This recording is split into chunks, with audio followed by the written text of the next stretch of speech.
Yes. Hello, everybody, and welcome to Popular Music Books in Process.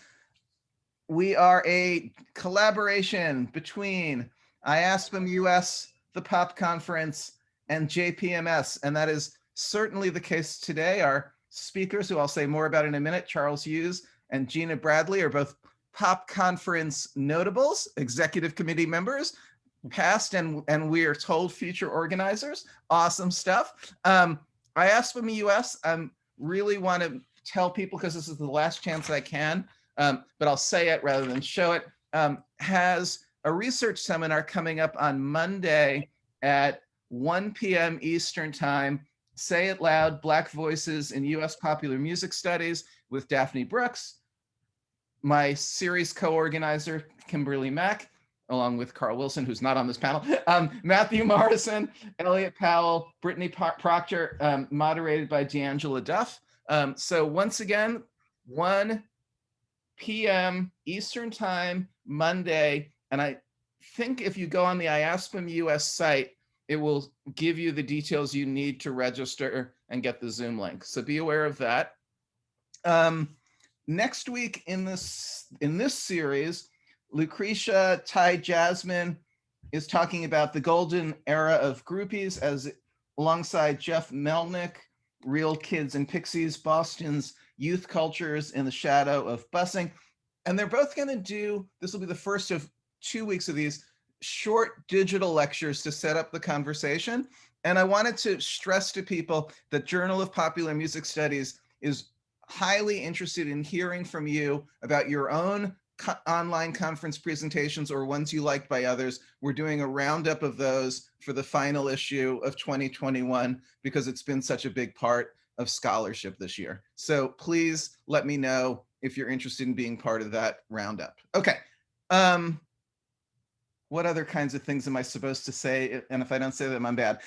Previous things in our series, like the record cultures discussion of last week, are on my YouTube page. Carl, am I forgetting anything before I launch into this week? No, I think you're good. Okay, good. All right, so let me get to the excitement. So we are talking today about why Bushwick Bill Matters, a book that has been totally anticipated since Charles made people's jaws drop at the Pop Conference when he delivered this. And by Charles, I mean Charles Hughes, who is the director of the Lynn and Henry Turley Memphis Center at Rhodes College. And I guess both of our people today are newly tenured, and so congrats on that level too. And newly tenured professor of urban studies. He's the author of Country Soul: Making Music and Making Race in the American South, one of the more cited books of our time, and is now at work doing, as he heads into sabbatical, a book on professional wrestling for UNC Press. Dr. Regina Bradley is the author of one of this year's more gigantically acclaimed books and a former topic in this series, chronicling Stankonia, the rise of the hip hop South, editor of a collection of essays about Outcasts, an Outcast reader, which is out when? Child, they pushed it back to October 1st, but it's okay. So out this fall. That's okay. There's enough books to go around. We'll get to them all when we can. She is, I'm assuming I can now say, associate professor of English and African Diaspora Studies at Kennesaw State University and co-host of the acclaimed Southern hip hop podcast, Bottom of the Map, with Christina Lee. Welcome to you both. The last thing we always tell people, because we always have some newcomers, is we actively use our chat in this series. We share the text with our presenters afterwards. We use it to know if people want to ask questions, and those questions today are being fielded by Carl, is that right? I think that's right. And Carl is right. All right, so if that is enough setup, I happily yield the floor to Charles and Gina. Thank you so much, Eric. And thanks to everyone who's involved in putting this together and being here. This is like such a wonderful, it's a wonderful recreation in some way of the physical communities we've had to forego in all this, but it's also a kind of a new new form of this too. And there's things made possible by this that I don't even know would be possible if we were hanging out in a, hotel bar or outside the conference room or whatever. But I'm just really, really thrilled to be here. And the way it's going to work, I'm going to talk for a little bit about the book, and then I am so excited to be in conversation with the truly brilliant and essential Professor Bradley, who was so kind enough to read this book back when it was just a little manuscript thing, and whose work is just obviously so important for every conversation about the hip hop South and about the South and hip hop and all constitutive elements therein. And then, of course, I look forward to chatting with y'all as well. But I just want to talk for a bit first kind of about what this book is and why and how it exists. So basically, as Eric mentioned, this book exists in part, very directly because of the POP conference a few years ago, in which the theme of the conference that year was gender. And when I was thinking about something to present alongside my great friends and colleagues, Dave Gilbert and Tawana Steptoe, both of whom are such important historians in their own right, I kind of hit on the idea of Bushwick Bill and thinking about the intersection of race, gender, and specifically shortness, which is something that Bushwick Bill, if you have listened to anything that he did in the Geto Boys or solo, is so crucial to his work. And I'll talk a bit about that, of course, as well. But I decided to do this, and it turned out to be one of those things where I realized as soon as I put this presentation together, oh shit, I think I have more to say about this. And then, quite frankly, and sort of sadly, but also importantly, when he died in 2019, I emailed Casey Cottrell, the amazing Casey Cottrell from University of Texas Press, who's here. And I said, what do you think? And so we kind of moved forward with it. And I really wanted to make this book within this incredible Music Matters series that several folks who are either on this call or in this universe have contributed to. The co-editors are here as well. An opportunity to really tell a story about Bushwick Bill and why Bushwick Bill matters, that not only focused on specifically this question of how he talked about disability, how he thought specifically about shortness, and there's a personal connection with me there, which I'll talk about in a minute, which of course is a complicated thing, but was very important there. But also to really do something that I don't think had really happened much before, which was to do some kind of close listening to the music itself. Obviously there's been a lot of great work in various places about the Geto Boys. But I really wanted to dig in not only to the Geto Boys and to Bushwick Bill's contributions to the Geto Boys, but also to his solo work, which has almost been completely ignored. And just to think about what he was actually doing creatively and culturally as well. The Geto Boys being such an essential contributor not only to the rise of Southern hip hop and the establishment of Houston, but also playing a really pivotal role in the culture wars of the 1990s. And the more I got into this, the more I realized just how significantly and sort of ambivalently in some ways, the Geto Boys played a role in this, and also Bushwick Bill specifically played a part in this, and the way in which his unique physicality played a role in this.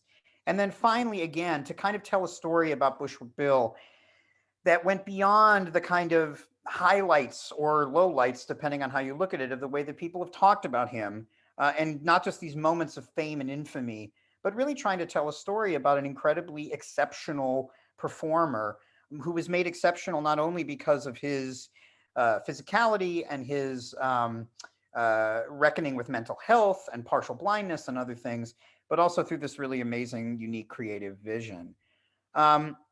So for those of you who don't know about Bushwick Bill, Bushwick Bill was born with dwarfism, and he is notably short. And now this is not just kind of this reality of his experience, but it's also something he rapped about a lot and he talked about a lot. And he made very central to his public persona and to the work that he was creating. And in the book, I talk a lot about that at various stages.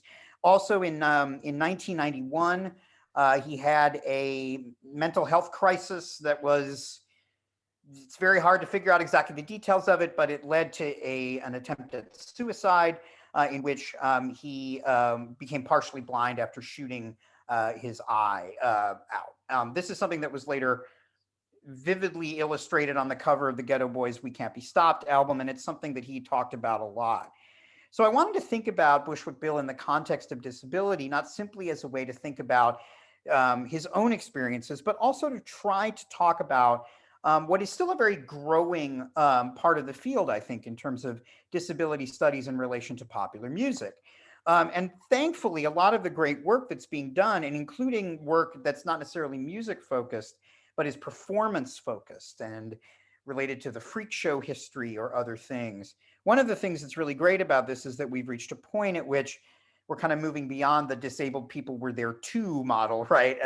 Which is something that a lot of sort of, previously undiscussed identities and experiences have to go through, into thinking about the ways that disability actually shapes their work. And they are absolutely crucial in relation to Bushwick Bill. As well as, of course, the ways in which these experiences intersect are shaped by and shape his experiences of Blackness and masculinity. Those things obviously being incredibly important in a variety of respects when talking about the Geto Boys and talking about Bushwick Bill, but play a particularly interesting role in the way in which, for one thing, Bushwick Bill negotiated the hyper-masculinization associated with particularly gangster rap with the sort of infantilization or non-sexualization that is often ascribed to the perceptively disabled, particularly those with physical disability issues. So I wanted to kind of play with that as well. In one respect, talking about Bushwick Bill is talking about the story of hip hop in the United States, not just because he was so central to the Geto Boys and the rise of Houston, but also because Bushwick Bill, born Richard Shaw, is from Jamaica, and was in New York in the mid-1970s during the emergence of hip hop's cultural beginnings. He was a graffiti writer, he was a breakdancer.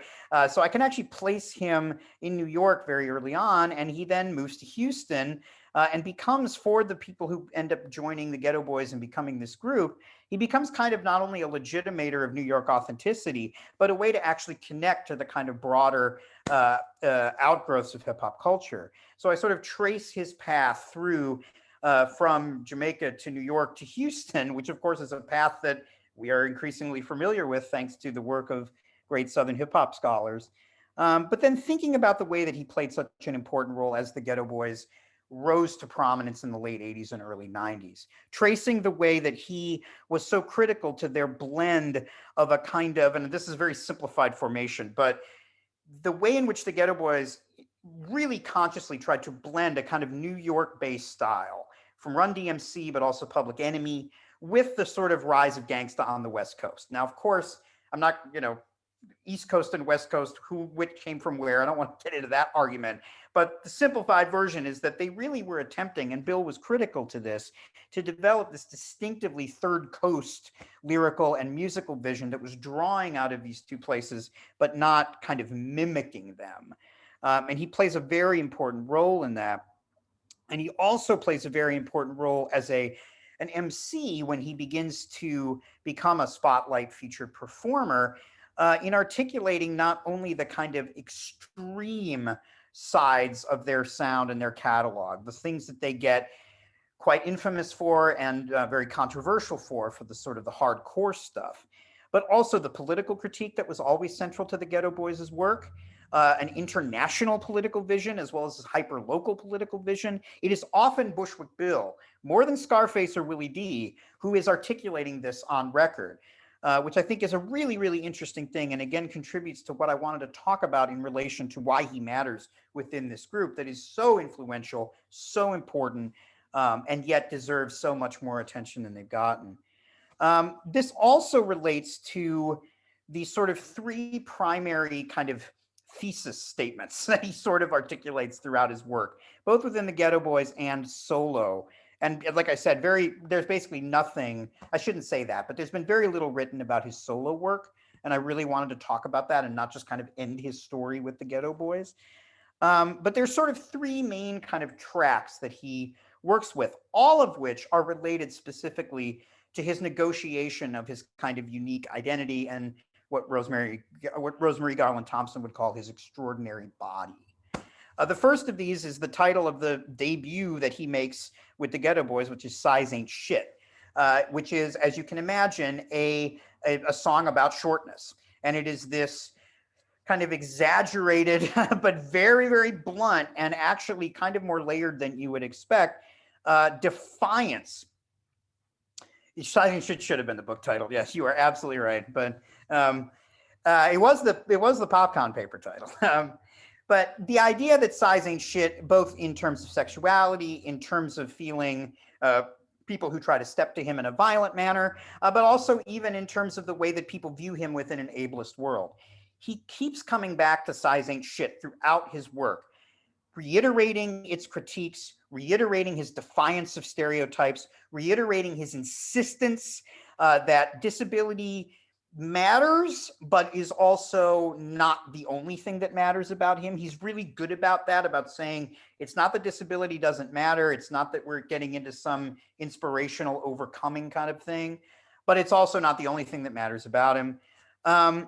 The second is a sort of a thesis that's defined through probably the most famous Geto Boys song that he only offers one verse to, which is "My Mind's Playing Tricks on Me," which, as many writers have talked about really, really beautifully, including Kiana Fitzgerald and Rodney Carmichael and many others, is such an incredible and powerful meditation on paranoia and on mental illness. And Bushwick Bill, as someone whose public career gets defined through a very public incident of psychological turmoil, keeps coming back to this theme as well. And over the course of his career, if you listen to what he's talking about and listen to the way he's performing and what he's talking about publicly, he is constantly complicating the notion of what, quote, crazy people do or are like. He refuses to kind of buy into this, and he continues to come back to that. So although mental health is not the primary focus of how I'm thinking about his relationship to disability, which is something that I hope somebody else does at some point when they write another book about Bushwick Bill, which should exist. It's very, very important and intersects. And then the third big thesis statement is his song Chuckie, which is the kind of one of the births of horrorcore and horror rap. Chuckie being the reference to the villain of Child's Play, the Child's Play horror movies. And he uses Chuckie very directly to comment on cinematic and theatrical representations of short people, and specifically to push back against the kind of tyranny of cuteness that is often ascribed to short folks and to people who are viewed within that kind of Munchkin, Seven Dwarfs, Oompa Loompa trajectory. He has obviously no interest in this, and he does some really interesting things over the course of his work with Chuckie. He has a great deal of fun with that character, but he also he uses Chuckie or Chuckwick to talk about, again, his own divided mental state and his own complicated relationship to all this. I'll just say a few more things and then I'll stop talking. As the Geto Boys become central to the kind of early 90s and mid 90s wars over hip hop, what really surprised me as I was doing this research was just how significantly and specifically Bushwick Bill becomes their spokesman. Bushwick Bill is the person who is asked to comment when Mayor Ed Koch or presidential candidate Bob Dole or Dr. C. Dolores Tucker or many others are using the Geto Boys as an example of what's supposedly wrong with hip hop. He is constantly being asked. Additionally, he is often the one being cited by critics of hardcore rap as being the reason why rap needs to be controlled. One of the things that I find really kind of amusing is that one of the songs that most of the anti-rap crusaders in this period will rhyme, when they stand in front of the press conference with the lyrics that are supposedly so horrible that nobody should hear them, but then they'll rap them so we know how horrible they are. One of the most commonly used is Bushwick Bill's verse from the song Mind of a Lunatic. And in fact, I would love if some really amazing, producer DJ type person made a mix of, moral authorities rapping Mind of a Lunatic to tell us how terrible it is. And the part of what goes into this, of course, is that he is viewed explicitly and implicitly as a, quote, freak, right? And I use that in the language of disability studies scholars and others, right? That his sort of uniqueness and this physicality, this disruptive presence that he holds sometimes is straight up talked about. I could do a top 10 or 15 list of the, really horrible ableist bullshit that was said about Bushwick Bill by rock critics in this period, including some people who definitely should know better. But also, even when people aren't that explicit, there is a lot of sort of staring, to use another term from Rosemary Garland Thompson, at Bushwick Bill as a symbol of what's wrong with hip hop and a symbol of why it's dangerous, degenerative, maybe disabling to the good, the good normal people who will hear this. Now, this doesn't necessarily mean he's only a hero. There's also, as I talk about in the book, there are some times when he is on the wrong side of the very important and insistent critiques, particularly by Black women in hip hop, of sexism and misogyny. There's a very famous incident that actually is one of the things that propels C. Dolores Tucker to form the organization she forms, involving Bushwick Bill's statements at the National Association of Black Journalists meeting. I talk about that extensively. So I'm not trying to present this man as being simply on the right side, because he's messy. And there's a lot of things about what the Geto Boys are doing, what Bushwick Bill is saying, that are problematic and need to be dealt with. So, but I talk about that in that context, because even in those moments, disability and his experience and his identity is shaping how this is going elsewhere. And then, of course, I wanted to put this in context of disability history, of disability performance, of not only disabled musicians, ranging from blind Tom Wiggins, African-American piano player, to Ian Dury, the British punk new wave artist, who I actually found quite a bit of a similarity with Bushwick Bill. But also in the ways that we can think about disability activism, disability politics, the push of the anti-respectability push that disabled folks continue to make, that, yeah, we don't want to be viewed as cute. We don't want to be viewed as saintly. We don't want to be viewed as evil or, the nasty trolls. But we also don't want to be viewed as role models for everybody. I mean, if Bushwick Bill is anything, he's not cute in that way, right? So I talk about that too. And indeed, a personal connection is very important to this, because, as a short person myself, I've drawn a lot of, I hate to say inspiration, because that's real loaded, right? But I've drawn a lot of lesson from him. And there are some times when that's simply how I want to kind of approach the world, is through the defiant lens that he uses. And I'm really aware, and I want to kind of close with this, I'm really aware of the complex position that puts me in as a writer, right? If part of what we're doing here is talking about why we write and how we write, number one, the last thing the world needs is another book about Black music that's really about how it's helped the white writer. I don't want to do that. That is so tired.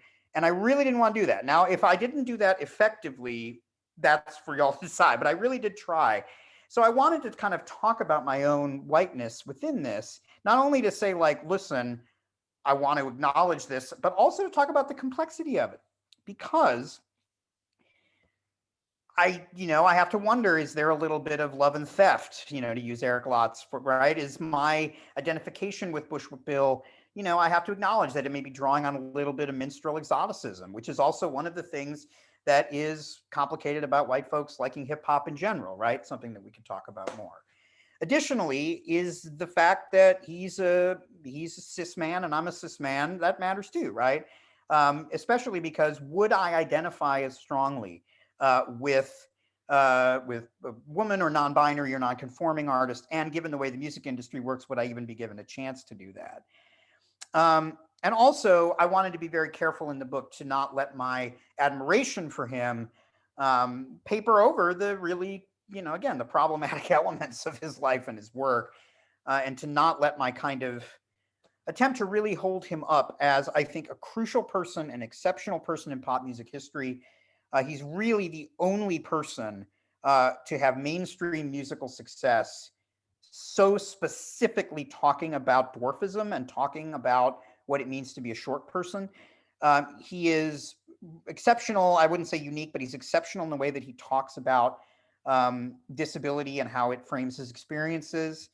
And I think he is also, again, simply because he is such a powerful and important member of this influential group, that brings a particular and necessary contribution throughout their career. Even at the beginning, when he's brought on first as a dancer during their shows, and he's not even rapping yet. all the way through the end of his life. He deserves to be spotlighted within a group that, again, I think remains strangely underappreciated in a kind of broader context. I don't think that we have. I think we need about 7 or 8 books on the Geto Boys, among other things. So anyway, I'm gonna stop now, and I'm gonna let Dr. Bradley come in and we'll chat. But that just gives you a little bit of an overview of what I was trying to do. And again, if I did it effectively, that's up to you. But that's what I was trying to go for. Oh, I would have talked about you if you didn't do it productively.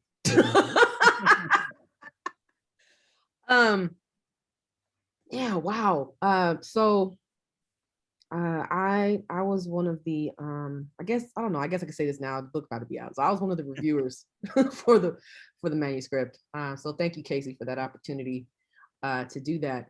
And as I was reading, I'm not gonna lie, like I feel like there has been a surge of interest in Southern hip hop, but not necessarily for the right reasons. So I feel like I've been playing gatekeeper this last year. I don't want to be a gatekeeper, but damn it, you ain't just gonna talk about this any kind of way. You know what I'm saying? So when I was reading this, I had a little bit of hesitation about it, for the exact reasons that you were saying you were grappling with, also. But yeah, when I was reading, I mean, like, I think the thing that most stood out for me was the really great balance between personal experience and Bill's experience and how they overlap. Because I'm from the Zora Neale Hurston school of thought. I feel like personal experience adds a particular type of depth to conversations, like, conversations about particular subjects, especially something like hip hop. You know what I'm saying? I don't trust somebody who objectively looks at hip hop and only objectively looks at hip hop because it leads to those things you were talking about, that, it's just, this is what I think, this is what I feel. But as I was reading, and I just have like 4 questions I want to ask you. I'm not going to ask you all at once. This isn't a defense, but I'm just.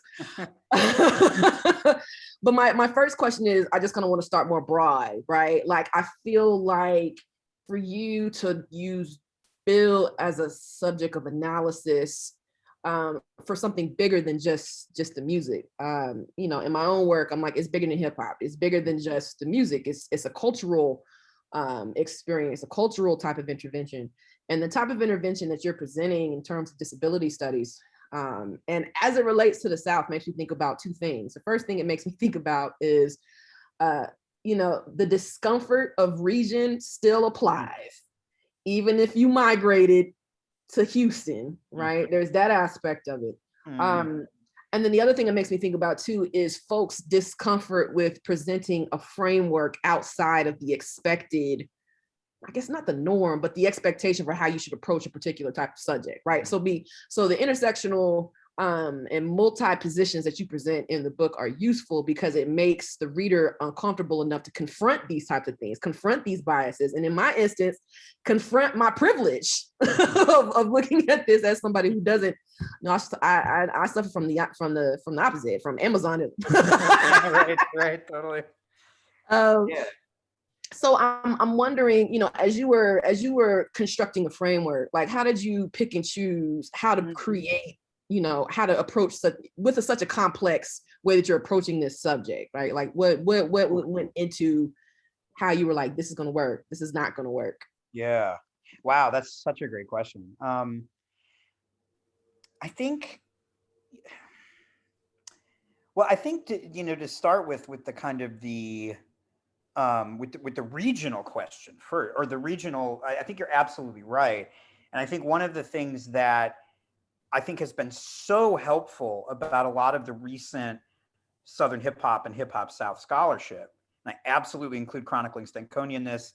I also include Tawana Steptoe's Houston Bound, which was so important for me, even though it's only kind of at the very end, she talked a little bit about the sort of the hip hop South period, but the way in which that, one of the things that I think is interesting in terms of how we're thinking about Houston or Memphis, right, or Atlanta or other places, is that there's this really difficult balance to strike between wanting to talk about Southern rap as being something regionally distinctive, regionally significant, regionally important, while also demonstrating that part of what makes it so remarkable is that it is also Southern cosmopolitanism, right? And it's pulling from these other places. So it's this negotiation. I think what was so great about Richard Shaw being from Jamaica and also coming from New York is that he is very directly embodying that, but also he is bringing those experiences in.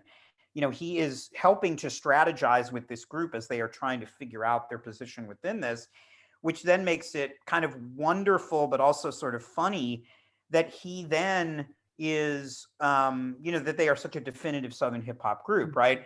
And people even talk about him, like they clearly didn't know he was actually not, like everybody's saying like, oh, born in Fifth Ward, Houston, Bushwick Bill. It's like, of course he's not, right?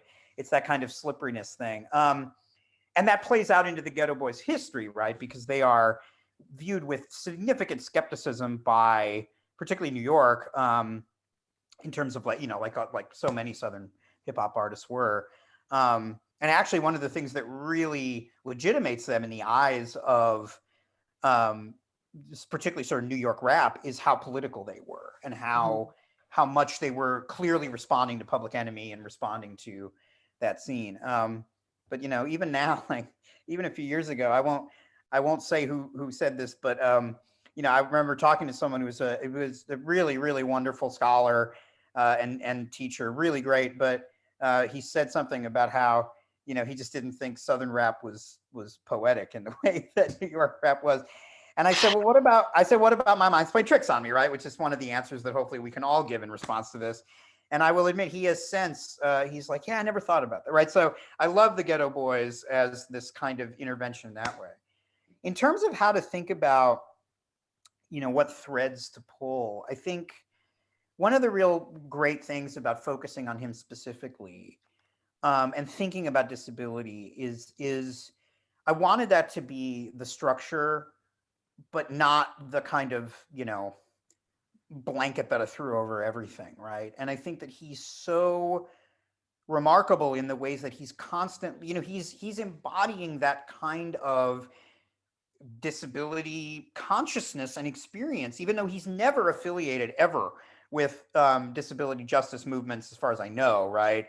And he's also kind of, he's pretty out there, so he's challenging a lot of the kind of cultural politics of those movements. But the way in which he's critiquing and saying like being disabled is about that, that tall people fuck with me, but it's also about I can't get a job. It's also about, being black and short in Houston, Texas is a different experience than not being black and not short, right? So thinking about those things, I think that I was able to kind of pull that through in a way that was really, again, very much, I owe that to the work that's come before, but I think that was a really good way. I could kind of just keep my eyes focused on that.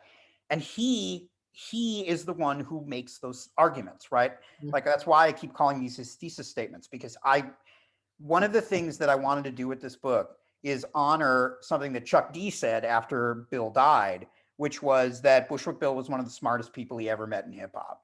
And I think that one of the things that this book will hopefully do is not only get people to listen to his stuff, but also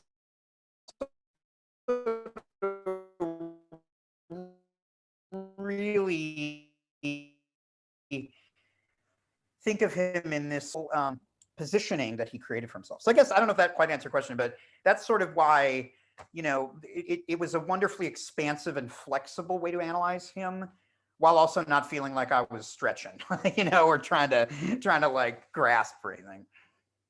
No, regarding the who the Voldemort professor, he who shall remain nameless. You know what I'm saying? I'm like, I'm sick of it, first of all. Yep. You know what I'm like, I'm sick of it. I'm like, there are multiple experiences of that. But I feel like, for folks who are trying to be like, well, why the South? I mean, the Geto Boys were technically the first recognized Southern group.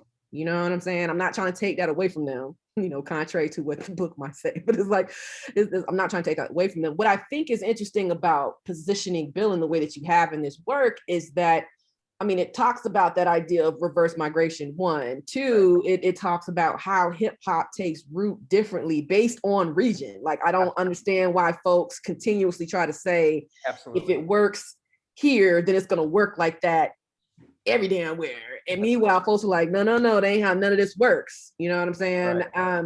So there's that element of it. But I want you, I probably was most fascinated by your theorization of Bill as a horrorcore pioneer and this idea of the grotesque in the freak show, which to an extent is also a method of analysis used to describe the South, especially if you use it thinking through lines of like race and performance, right? It's sophisticated to say that the South is a Gothic space, right? But then it gets racialized in a whole different way. When you're like, when you're talking about Black folks or brown folks or different folks, well, there's grotesqueness in it and the horror that's in it. So can you talk about that a little bit? I mean, like like what elements does that type of framing pull out in terms of how we can further recognize my favorite word when talking about Southern rap is messy.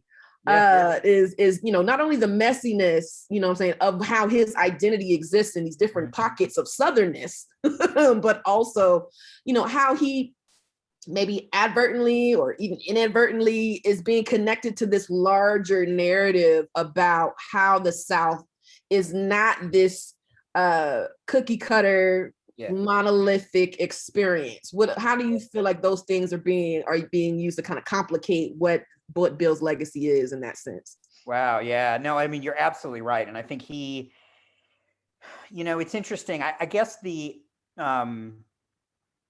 way I would answer that is to say that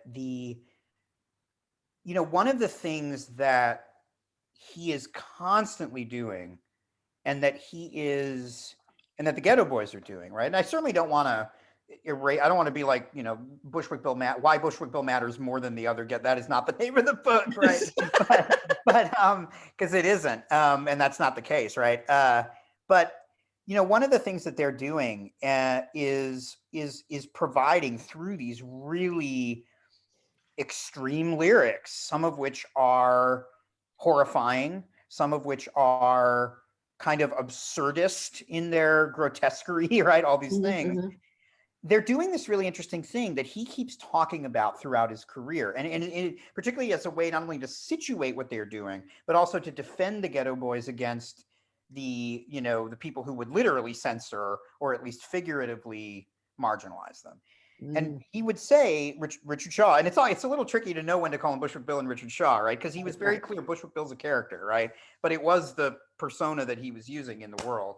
So pardon my slippage on that, right? One of the things that he would say when he was asked, and he was asked a lot, is he would say, look, we are doing, number one, we are trying to expose the reality of a brutal experience, to use a Ralph Ellison phrase, right?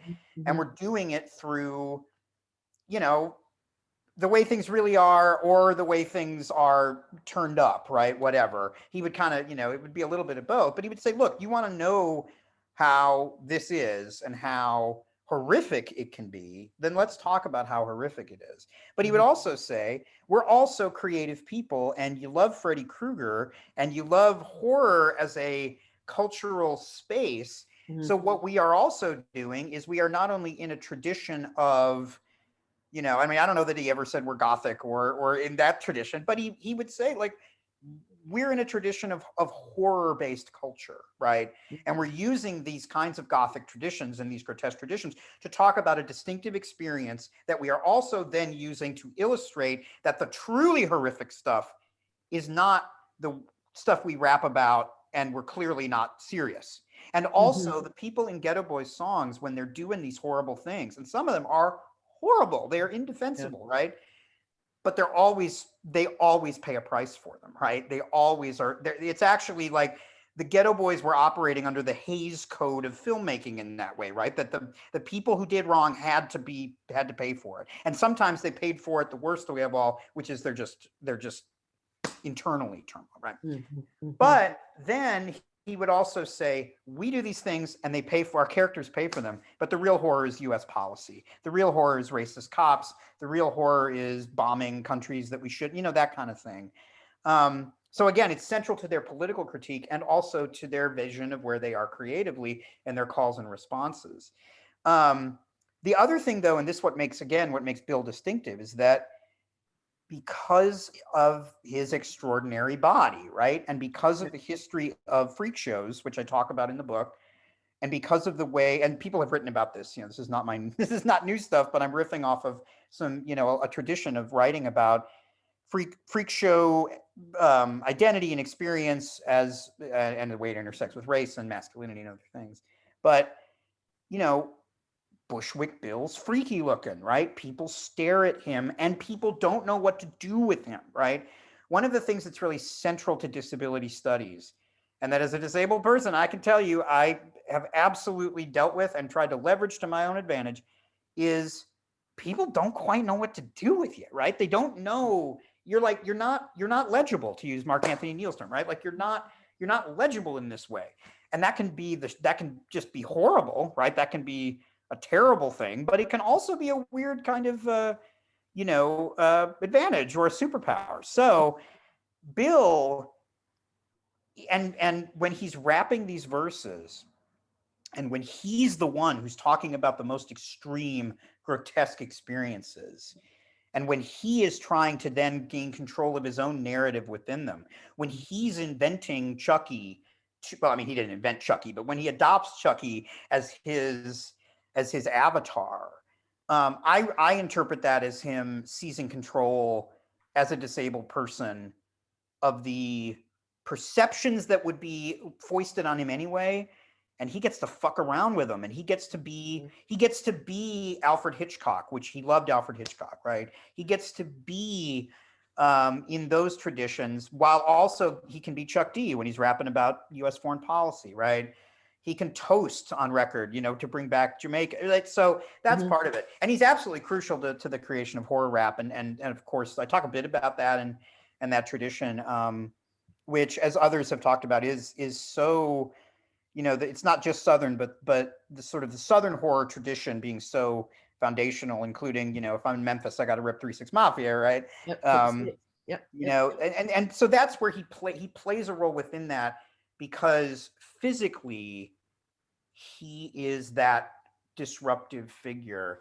And he even starts carrying around a Chucky doll, right? I mean, and again, previous writers, to be perfectly frank, previous writers have interpreted this, or at least have presented interpretations of Bushwick Bill as being crazy, right? Or as being somehow not, they have been ableist in the way they talk about it, both in assuming certain things, pathologizing things, and not understanding, others, right? And I just don't think, number one, that's ableist and wrong, but on the other hand, it's also not what actually happened. And so, like, thinking about his role within that, I think is but yeah, it's interesting. Southern Black horror. I think about, the terror is the day-to-day experiences that Black folks face. You know what I'm saying? The politicization. Because I tell my students all the time, politics is just how you carry yourself day to day. It's not just how you vote. Usually when they come in, they're like, oh, politics means how you vote or your political affiliation. I'm like, yeah, that's part of it, but it's also how you carry yourself on a day-to-day basis. And if terror is the actual act of it happening, then I feel like horror is the response. You know what I'm saying? And if horror is the response, then Chuckwick is definitely a representation of that. But I think too, what you made me think about is how the grotesque in the South is an opportunity to reclaim particular space to have these messy conversations that can't otherwise happen in more convenient, more ableist, more able-bodied spaces, I guess, and being able to manipulate that to his advantage is something that Bill has done, not just even in rap, right? Like one of the first time I actually saw Bushwick Bill was on Martin. Yeah, right. Of Martin, you know what I'm saying?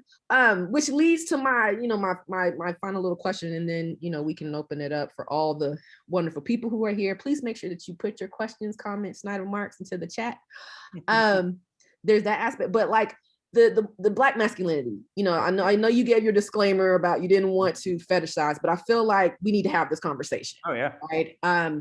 So, you know, there is, it's hazy in the South. New York hip hop has a particular type of masculine performance. You know what I'm saying? I call that shit like Timberland aesthetics. You know what I mean? Like it's dressed in Timbs. Is not necessarily, doesn't translate the same way in the South. It's too fucking hot for Timbs in the South most of the time. You know what I'm saying? It's too hot. Yeah. But I'm also thinking about, you know, what Bushwick Bill is short, but he's still out here having sex. He's still getting ass, as folks will say, right? How, you know, what do we do with that? You know, that's the reason that we get the infamous cover is because he was arguing with his girlfriend. You know what I'm saying? It got heated. It accidentally went off. You know, it goes back. You know what I'm saying? So it's like, can you talk to me a little about that? The idea of masculine performance as representation of sexual identity and how Bill kind of further pushes us out of our comfort zone. One, because he's like, disabled people have sex, we fuck. but also, you know, what does that do in terms of, you know, he's also central to that developing narrative of Black masculine performance in Southern hip hop. And we don't necessarily think about that.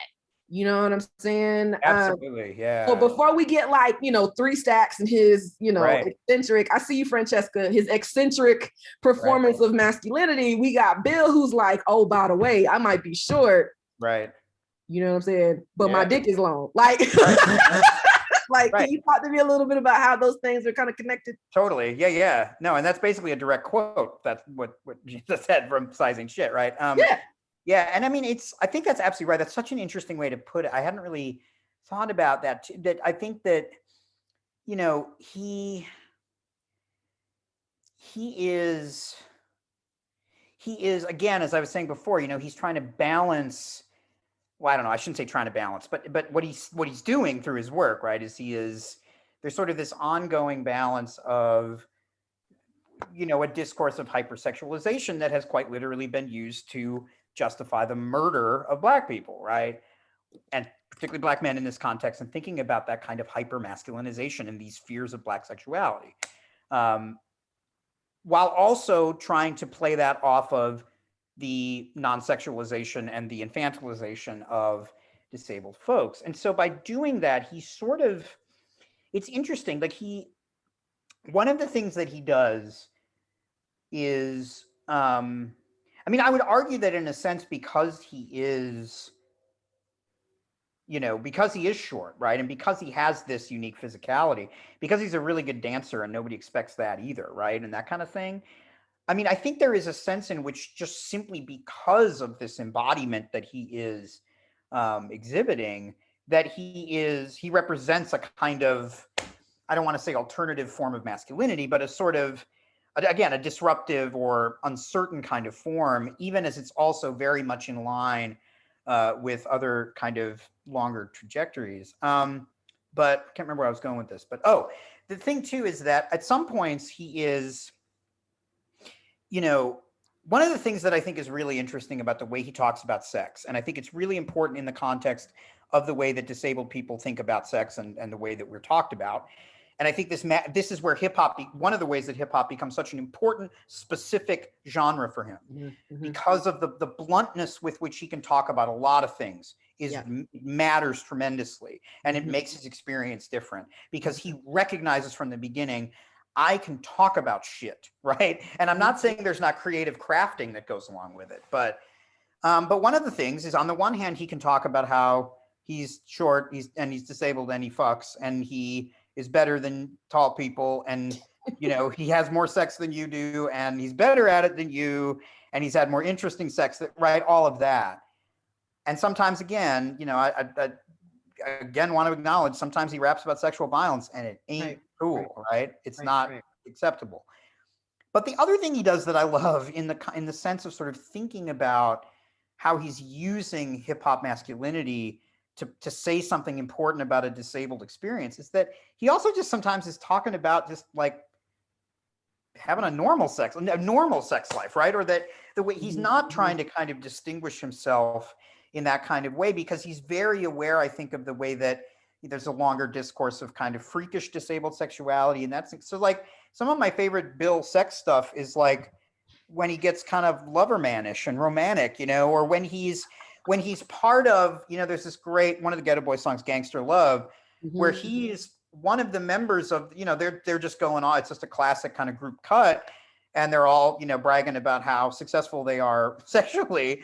But his verse is just one of the with them, right? And until they get to We Can't Be Stopped and they put him on a stretcher and they make him in a way into everything he didn't want to be in terms of this on display.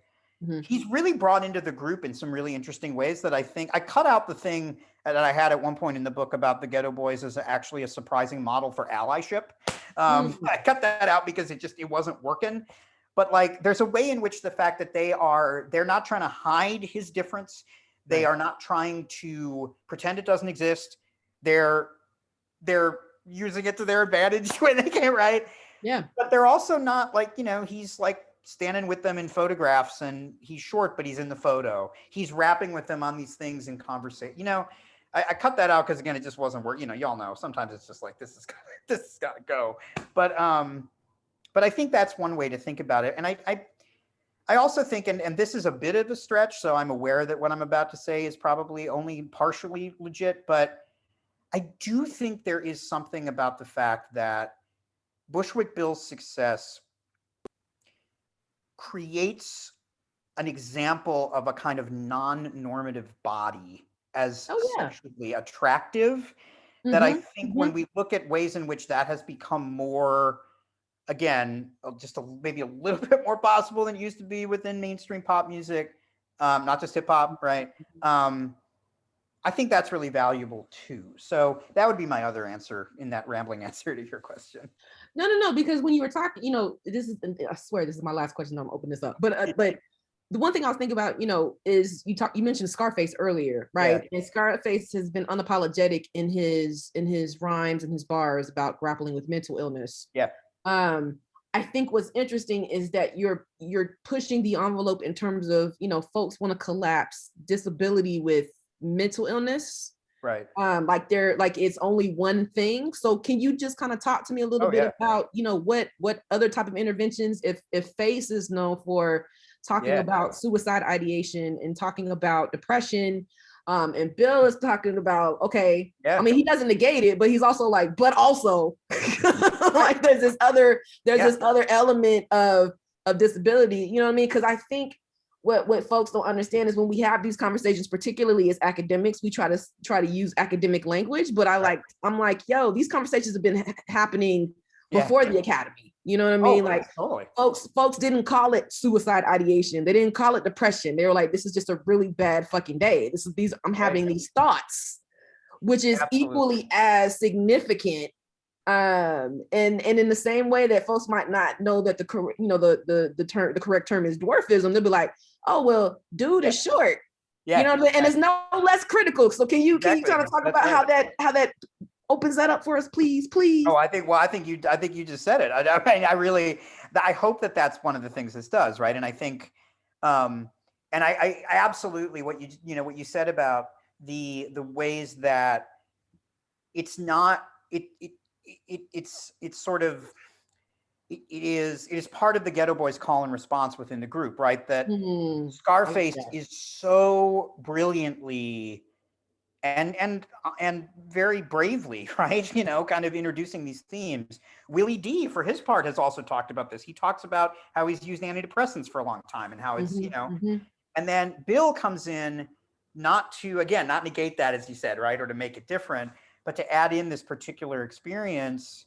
I think that's absolutely right. And I think, that's why so much, as I talked about way back when we started, so much of the great stuff about the Geto Boys is about the relationship of Geto Boys stuff to questions of mental health, right? And to all of these things. And I think the ways in which Bill fits into that specifically, and again, this extends through his solo work and is that he's trying to be a part of that while he's also trying to take control of his own place within that narrative. And he really gets, I mean, you hear this on record, you hear it in some of the stuff he says, and like, it's not surprising because this is what people deal with, right? That, you know, have our bodies or have non-normative physicality in these ways. He is constantly pushing back against a pathologist, like an automatic pathologization, right? Where he is, people are, you know, he's like, yes, I'm short.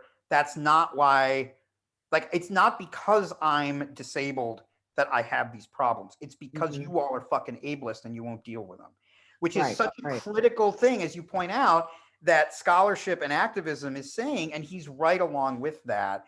And again, he's not the only one necessarily who's doing it, but he is one of the only people who's doing it while also going on Martin and being, you know, pilloried. I mean, he has mentioned that when there is the congressional hearing on the dangers of hip hop in the mid 90s, you know, in the aftermath of Dr. Tucker and William Bennett and that stuff, he is mentioned specifically in both the House and the Senate, right? Like, he's in the congressional record of the United States as one of the people. So he is absolutely a part of those larger cultural conversations, while he's also trying to influence how his own personal narrative is being. Anyway, so, but yeah, I think you're absolutely right. And I think, again, I hope there are a whole bookshelf of things that end up being written about the Geto Boys. And I think one of them will be, hopefully, about the relationship of the Geto Boys to discussions of mental illness and mental health more generally, because they're still talking about it. You know, Face is still talking about it. Willie D is still talking about it in ways that are actually a lot healthier and more predictive of where folks are talking now than we would expect. Yeah, and I'm in Scarface too, being more open about his health challenges have made him absolutely think about disability in a different way, right? So yeah, I'm just honored, Charles. Like, I really thoroughly enjoyed this conversation, and you know, the work that you were presenting is about to change the game. Like, I meant every word I said in that blurb. Like, this is the intervention I've been waiting on, and I really feel like you were the only one to do it. So thank you for that. Carl, I'm done with my questions and comments. So if you want to go ahead and switch over to Q&A, I'm more than ready for you to do that. Awesome, great, I will. We've got a few questions now. Thanks to both of you for that talk. That was fantastic. First up, we have Saruj Midas. If you want to unmute and ask. Yeah. I was just, I mean, you touched on it a bit, Charles, but I was curious about his dance background and how if you came across anything that you found interesting as far as like how that affected his career as an MC, his social critique, or anything. Well, I mean, I knew that he was a dancer, and I knew that he had at first, again, been asked to join the Geto Boys when they were first put together. They're one of those men. I can't remember who originally said this. I don't want to take credit for it, but talking about how, you know, so many of the kind of classic era hip hop groups are basically boy bands, right? In the way they're established and set up. And the Geto Boys are no exception. They were put together. The first lineup was very different than what they ended up doing, but he was there from the beginning, originally just as a dancer. So I knew that. And I think because I knew about his New York roots, that he had been a breaker in the early days. But I was sort of struck again by just how respected he was, even as people were kind of like, hey, look at the short guy dancing. Isn't that something? You know, like that kind of spectacle of that. But they also were like, that guy can really dance, you know? So his skills and how he oriented himself and centered himself within that kind of, again, 5 elements hip hop world in New York, where rhyming is really one of the last things that he did. You know, he danced and he was an artist, a graffiti artist, before he ever became an MC. So I think that was really crucial too. I think his remarkable skills as a dancer obviously helped distinguish him as a performer. It made him, again, as most folks who are, you know, perceptibly disabled have to deal with in this way, it made him a little bit of a spectacle, but he also used that as best he could. And it was just part of this kind of creative vision of him rooting himself in the first generation of hip hop as it emerged.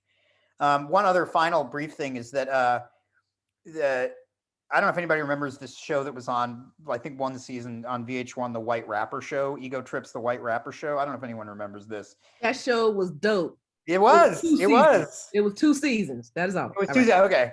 I'm still mad that Persia didn't win in season 1, but that maybe is too deep a cut. Bill was a guest on one of the episodes, not like a guest judge, but sort of a guest mentor. And this is really in the period after the Geto Boys are kind of not really a thing very much anymore. He's kind of, so it, you know, it's like this kind of experience of pulling out, you know, this guy who was sort of from a previous era. But what I love about this is that if you just heard Bushwick Bill is going to be a guest mentor on VH1's reality competition, The White Rapper Show, you would probably legitimately assume that he was going to be either Chuckie, or he was going to talk Houston, or he was going to do that kind of stuff. But that's not what he did at all. He actually worked with one of the groups on this amazing like tribute to early New York hip hop. And they made a little video to go like, you know, to be judged by the judges. And he's breaking in it. He's talking about growing up a short kid in New York. And that's another thing too. Dancing helped him find a community of people and helped him not feel marginalized also. So I just love that. I love that as a footnote to his career, is that, you know, his mentorship, which he did a lot more of than I think we think about. I just love that he's on VH1 as kind of like a super old school, you know, like Big Apple Beats kind of hip hop performer, and dancing in the video and that stuff. So I think his dancing is really crucial. And I think that his relationship to the birth of hip hop and what he brings when he brings that to the Geto Boys, to Houston, I think that's really crucial to what they become, but how they also don't just try to mimic New York either. Awesome. Next up, we have Lucretia. Hey, If thank you so much for this. So important to me for a lot of reasons.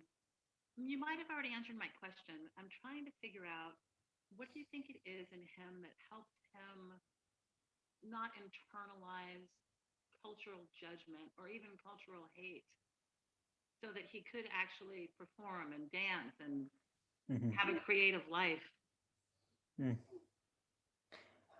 Yeah, the question, I know a couple people couldn't hear. The question is sort of, how did he not just internalize cultural judgment? How did he do this to be able to do it? Yeah, totally. Well, I would say two things. I would say, number one, I think he did. I think he did internalize it. I don't think he, I think he talked a lot about battling with this. So I do think he did internalize it, but I get what you're saying. How did he not kind of be overwhelmed by it? Right. I think he was really, and again, I don't want to try to psychologize him. I can only work with what I know about him and what he told us, right? I think he was emboldened by hip hop as a cultural form and as a discourse.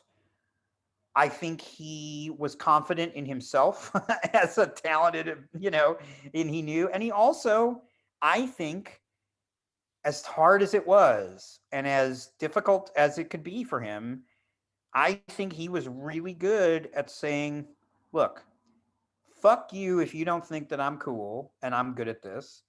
And even if you are, you know, like, I'm gonna do this despite what you may think of me, which is not the same thing as saying I'm not feeling it, right?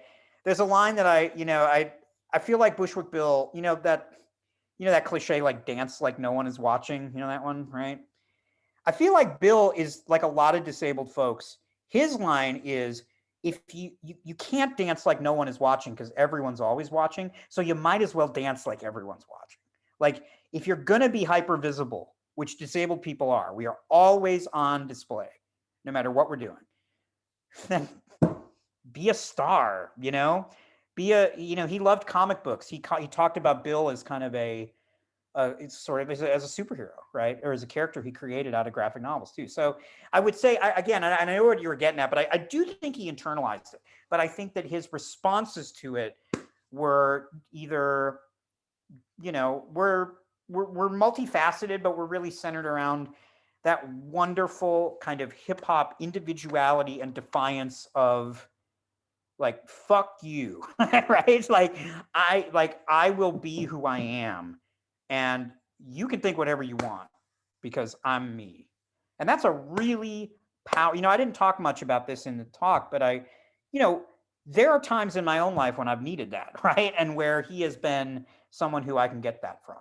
And I think that is one of his great gifts as an artist. Not his only one, but one of them.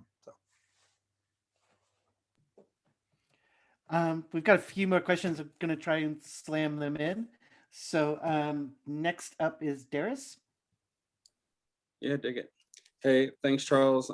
We haven't met, but I've read your work and it's fucking fantastic. Oh. And I've already pre-ordered 3 copies of the book because people's birthdays is coming. Oh, it's a good time. It's a good time. So I was really hoping you could talk a little bit more about if, where, or how tenderness emerges in Bushwick Bill's monstrous performances. Like, I wonder what gets tucked into what at face value, what if taken at face value can be kind of like cast off to the side as like some random stereotypical shit.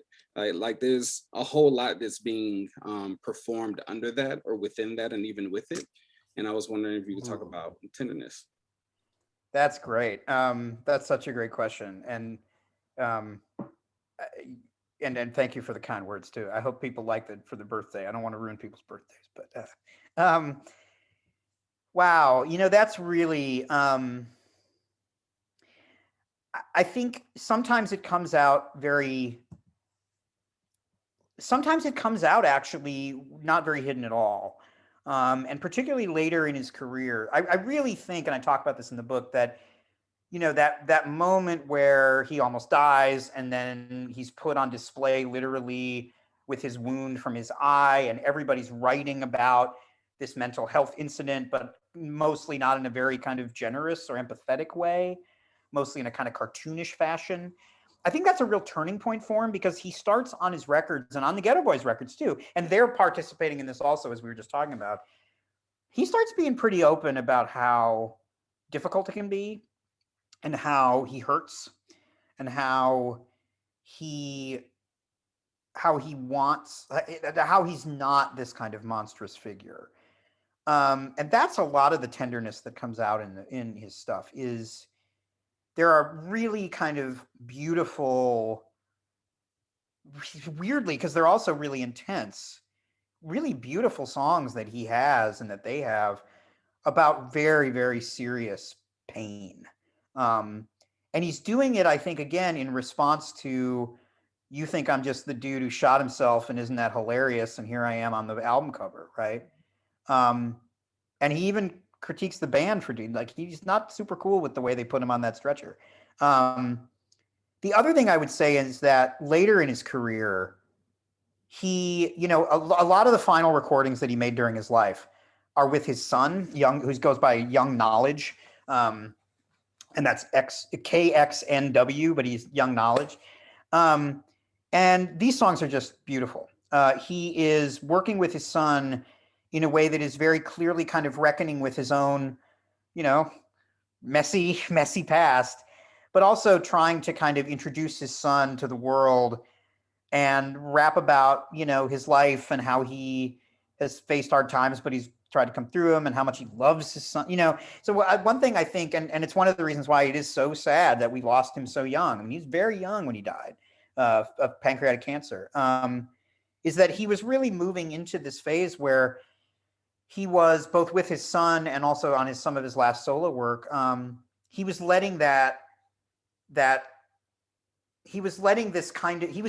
an elder, basically, in a lot of different ways. So I think it's there in the earlier stuff, particularly when he realizes that people think he's just a monster. But it's also, there, I gotta shout out, there's 2 songs on the last Geto Boys album, which is many years ago now. The Foundation, which was the first album they'd made with the trio in quite a while.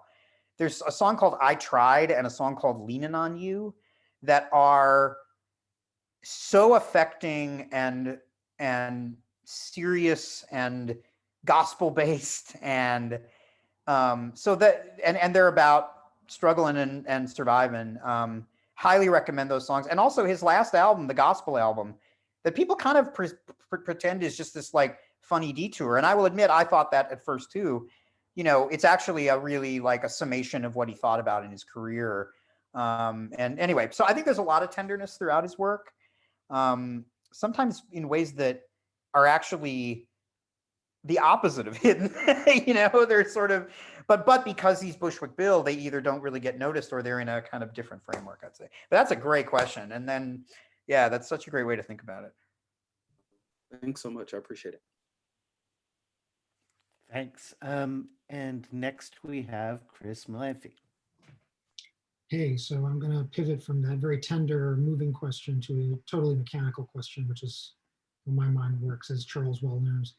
I often think of the Geto Boys when I think of 1991 specifically, and the move that kind of finally gave rap a fair shake on the charts, which of course is SoundScan. And I think of the Geto Boys in particular, because not only did they score their biggest selling album right after SoundScan came online, which I half wonder if that was possible without SoundScan, but the week that they flipped the Hot 100 to SoundScan and actual monitored airplay, Mind Playing Tricks on Me was probably the record that benefited the most that week. It reversed course. It was already falling on the charts and it literally like went back up. And hearing you talk about Bill's role in the Geto Boys tonight, I was thinking about the othering of Bushwick Bill and whether that makes the Geto Boys a special case in this before and after moment of rap in general, hip hop in general, getting its fair shake on the charts, in the cultural firmament, etc. Because, you know, obviously all gangsta and political rap benefited as a result of, you know, better data. But would Bill have always been an under-heralded cult figure if the metrics for success hadn't finally flipped in 1991? I realize I'm proposing a, you know, a hypothetical, but that's what I'm asking. That's a really interesting, you know, but I mean, you know, as you point out, and as you know, you have written about, and a lot of folks who are here have written about pieces of it with the SoundScan moment, right? That, you know, it does clarify a lot of. I mean, I think it's possible, although, you know, 1990 when they do the major label record that's just called Geto Boys, that Rick Rubin produces. You know, they're kind of in the cultural. They're in the center of this very troubling moment from that point on. So it's interesting. I don't know. Like, I think yes, although I also think that like people were already like SoundScan affirmed something that was going on, as it did with many things. So I don't know. That's an interesting question. I mean, I think the 1990 album is so interesting too, because it's, you know, it's so blatantly an attempt by Rick Rubin. And you know, I think Rick Rubin, this is not his best moment, or at least not his moment that should, you know, he basically wants to scare white people with the Geto Boys, and he puts Bushwick Bill forward as the one who is the scariest, right? Because he's the one who looks different. On the one hand, it's a very savvy move by Rubin. He's not wrong about what they were going to do, but it's also pretty reckless, and it's also pretty, you know, very much part of that. Not just the sort of minstrel tradition, but also the freak show tradition, right? So I don't know. That's a really interesting question, though, and like then they also, you know, they don't really, you know, We Can't Be Stopped is a great record, and it's a big hit, but it's also, you know, it's not like the first of a big commercial run. Their biggest selling album is the one right after it, I think, but then they kind of fade away. So it is interesting to think about all those things. But yeah, no, as with so many things, SoundScan just completely and they are also, you know, that their success helps set the table, you know, for the commercial, the major label commercial investment, not just in hip hop or generally, but Southern rap particularly. Like them and Two Live Crew and a few others, it's like, oh, this is actually selling. So anyway. Thanks. Yeah. And I think we'll have to make this next one our last question, and that's from Gus Stadler. Hi. This has been so great, great conversations, and so looking forward to the book. And And my question's kind of coming out of two moments from the conversation. The first one, Gina said, was talking about the ways that there's non-academic discourse to talk about some of these categories that you're talking about that predates the academic terms. And then also when you were talking about your effort to talk about the way that he talks about disability in a way that's sort of like impacted by disability studies, but is not like taken over by its own rhetoric. So I guess my like basic question is sort of I'm interested in hearing a little bit more about how his critique of racism works with his critique of ableism, and like, is intersectionality a term that you would use to describe that, or is that like an example of like sort of what are the sort of like limitations of that term, or does it obscure anything that we would get otherwise from not using that term? Interesting. Yeah, I think of course, classic academic answer, right? It's a little bit of both, right? It's like, on one hand, I think he is absolutely what we would identify as intersectional. And I'm always kind of hesitant to do that because the word intersectionality gets thrown around now without any I don't just, calling something intersectional has become such a thing that I want to be very intentional about how I'm using it. But there is no doubt that he talks about, on record in particular, the ways in which, his experiences with the police, his experiences with the lack of jobs, his experience with just kind of generally being hated by American culture, right, or by sort of white America. He is absolutely talking about the ways that these are about race and about disability and also about poverty in ways that intersect, right, or in ways that have to be kind of understood together. I think, it's not that I would say there are limitations to using that term when thinking about Bill, but I think that it's, I think what he's doing is he is kind of echoing in a different way, and in a sometimes, not particularly, sometimes very sophisticated way, and other times not sophisticated at all in ways that aren't great. Again, his gender politics are often not good at all on record or in public statements, right? But I think that he is, again, kind of offering this, corollary maybe to what is going on right at that same moment, with the rise not only of disability studies, but particularly the intervention of Black disability scholars saying, you can't have, just as the disability justice movement was never an all-white thing and can't just be about disability without that kind of structural analysis in other ways, disability scholarship can't be either. I'm not going to go so far as to say Bushwick Bill creates this, because he doesn't. But it is an interesting kind of parallel going on in these two different spaces. And where it really comes together, and I'm glad I get to mention this before we leave, is in the Crip Hop Nation and the work of Leroy Moore Jr., and the kind of creation of Crip Hop, not only as a group of artists, but also as this sort of critique and as this school of thought. And Leroy Moore Jr., who is a longtime activist and who developed this, is very explicit about saying, we want to use hip hop as a way to have all of these conversations together at once. And he is one of the people who actually does, one of the sort of disability activists and scholars who really does shout out Bushwick Bill as a kind of forefather or crucial figure in this trajectory. But go check out Crip Hop stuff. I mean, it is like, again, just to be as real as I can about it, just as a disabled person, like listening to some of this stuff, I'm like, holy shit, is this my experience? And the beats are great and it's really funny. And I'm so glad this exists, so.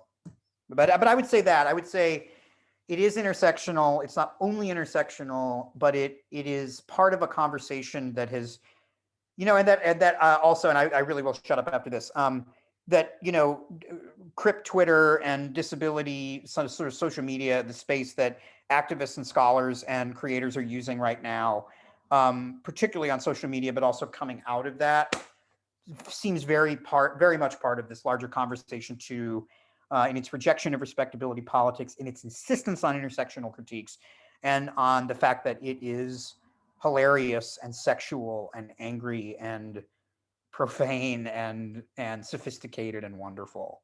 I would definitely suggest go find some people to follow on all your favorite platforms, because that's where a lot of the really great work is being done right now. So, and I mean, I follow a few of them, and if you hook up with me, I'll try to, on social media, you'll see them in my feed, but I can also give people names after or anything if you're looking for people to follow. That seems like a great note to wrap up on. I want